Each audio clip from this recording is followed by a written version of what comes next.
My name is Adaeze Obinelo, and I'm a senior in high school right now. And next year I'll be going to Fordham University to play soccer. My dad's always been big on soccer, and when I was little, my parents were really interested in having us try a little bit of everything. So it was just kind of something that my dad put on the table to suggest that I play. So I started out when I was kind of young, just playing rec, more just for fun than really to compete. I didn't just play soccer growing up. I've played almost every sport. My mom was really into having us try out a little bit of everything. So when I was younger and I was playing rec soccer, it really wasn't the focus of my extracurriculars. I'd have like three different teams to play for each week for different sports. So I'd just be kind of running around.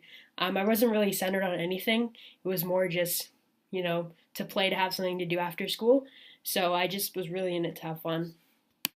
I've played all kinds of sports, but my main focus for middle school and like the first 2 years of high school was track and field, along with soccer, but track and field too.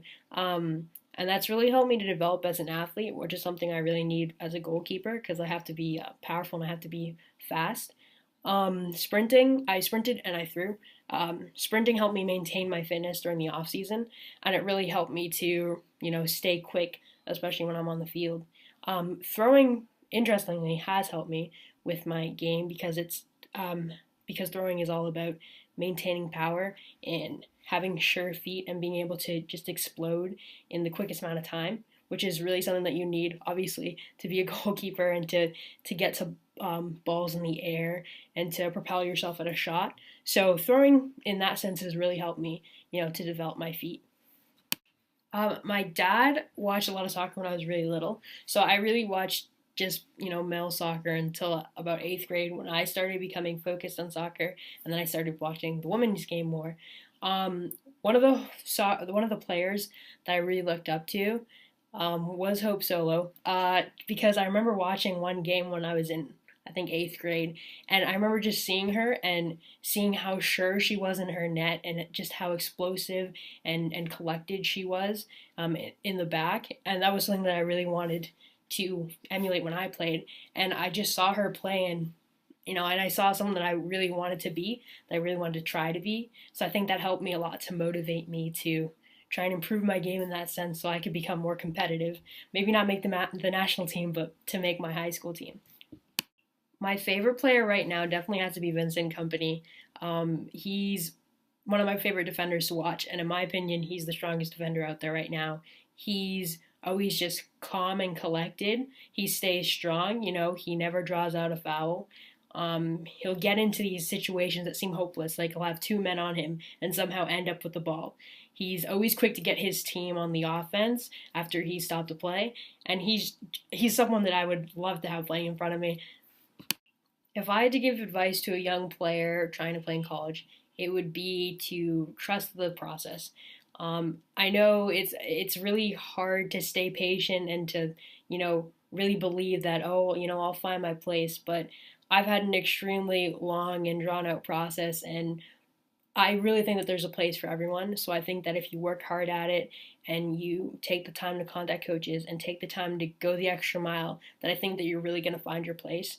I would also say not to be afraid to go the extra mile and not be afraid that you're going to annoy coaches, because chances are a lot of kids aren't or are afraid to go the extra mile, and you're really going to stand out because you're doing something that someone else isn't. So don't be afraid to call, don't be afraid to email multiple times. You really have nothing to lose. They don't know who you are yet.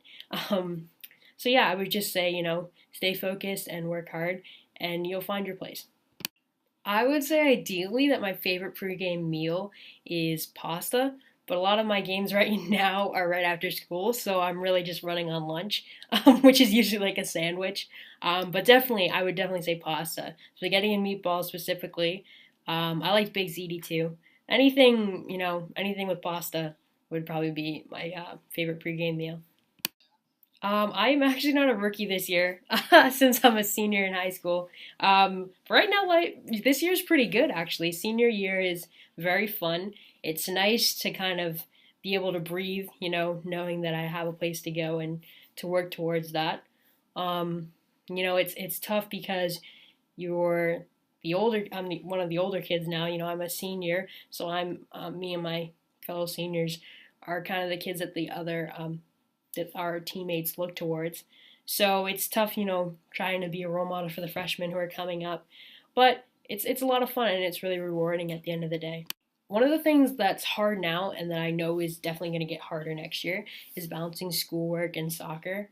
It's really hard when you have a practice right after school, and by the time you get home, it's 7 o'clock to do your work, and it's even harder when you have a game, and maybe you commute for an hour, play, and then commute back for an hour, and by the time you get home, it's 9, and you have a couple papers due. To help keep myself focused, I really try and make as much use of my time as I can. So if I know that I have an hour between this practice and something else, then I'll do homework then. Like I'll put my homework, I'll assign my homework to that time to do it. So on the way to games and on the way back, I always do homework. Any free time really, I do homework first so that way it's not like I'm getting it, holding on to it, and then trying to cram it in last minute. It's really easy to stay focused that way because this is the only time that you have to do it. So if I have a game and we're driving for an hour, and I know by the time I get home, there's no way I'm going to want to open my book, then I do it then. So it's a lot easier. That way you don't burn yourself out.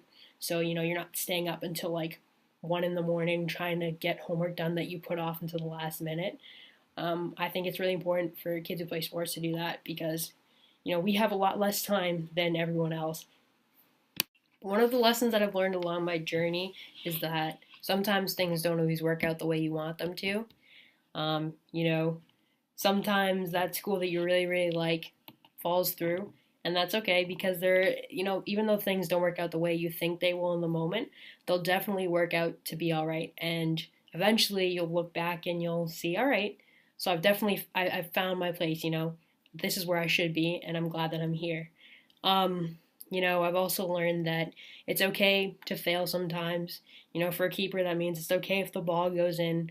Sometimes it's okay if the ball goes in practice and even during a game, because every time it goes in, you have to just get up, put in just as much effort as you did the last time, and you have to try and learn from your mistakes so that the same outcome doesn't happen again. I've also learned that, sometimes you have to just slow down. You have to be patient. That means that you have to, instead of looking forward and seeing, oh man, this is how much I still have to do. This is how much is still left. I've got to get to the end. I've got to get there fast. Sometimes you have to just look back instead and say, wow, this is how far I've come. Look how much I've achieved to get where I am right now. And even though you have far to go, you're always going to have far to go.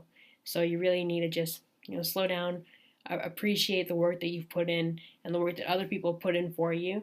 And I think in the long run, that'll really help you. That'll really help you get to where you want to go faster. I've also learned that, sometimes you have to just slow down. You have to be patient. That means that you have to, instead of looking forward and seeing, oh man, this is how much I still have to do. This is how much is still left. I've got to get to the end. I've got to get there fast. Sometimes you have to just look back instead and say, wow, this is how far I've come. Look how much I've achieved to get where I am right now. And even though you have far to go, you're always going to have far to go.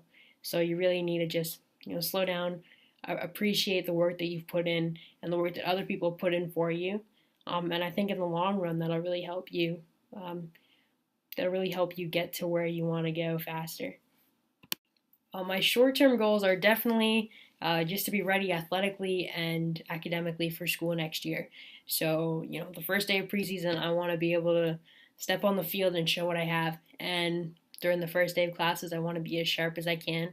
So that means I need to put in a lot of work academically right now, and I have to put in a lot of work athletically so that I'm sharp and in shape for the first day of preseason. My long-term goals are to definitely finish my 4 years of school. By the end of my 4 years, I want to have my Bachelor's of Science in Biology, and I want to be looking towards med school. My short-term goals are definitely just to be ready athletically and academically for school next year.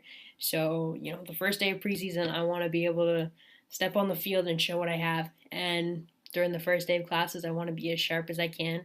So that means I need to put in a lot of work academically right now, and I have to put in a lot of work athletically so that I'm sharp and in shape for the first day of preseason.